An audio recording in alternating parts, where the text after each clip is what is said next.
कहाँ से सोना आवे, कहाँ से चांदी आवे।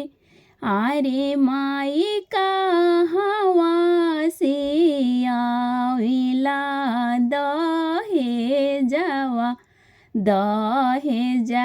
जीव जंजाल भइले। अरे माई कहाँ से आवेला दहेजवा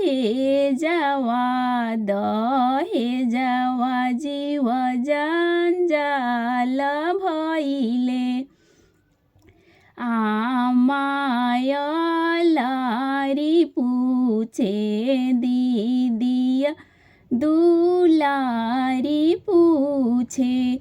अरे माई भौजी पूछली भेदलाई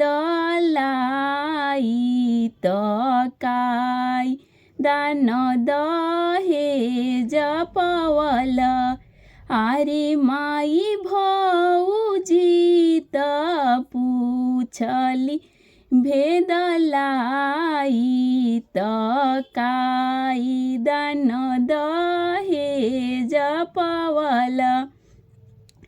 शेर जोखी सोनावा पवनी पसेरी जोखी चांदी पवनी।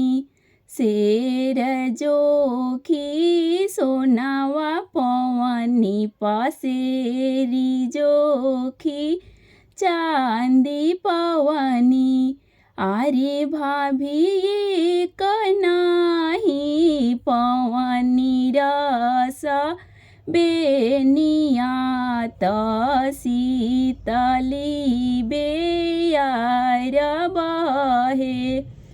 अरे भाभी एक नाही पवनी रस बेनिया त शीतली बेयार बहे।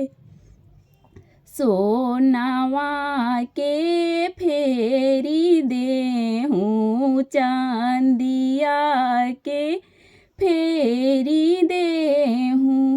अरे बाबू करी लेहूँ दोसर बिया हवा जहाँ रे रस बेनिया पैब। सोनावा हम नाही फेरबो चंदिया हम नाही फेरबो। अरे भाभी नाही करबो दूसर बियाहवा एक रे रस बेनिया लागी। अरे भाभी नाही करबो दू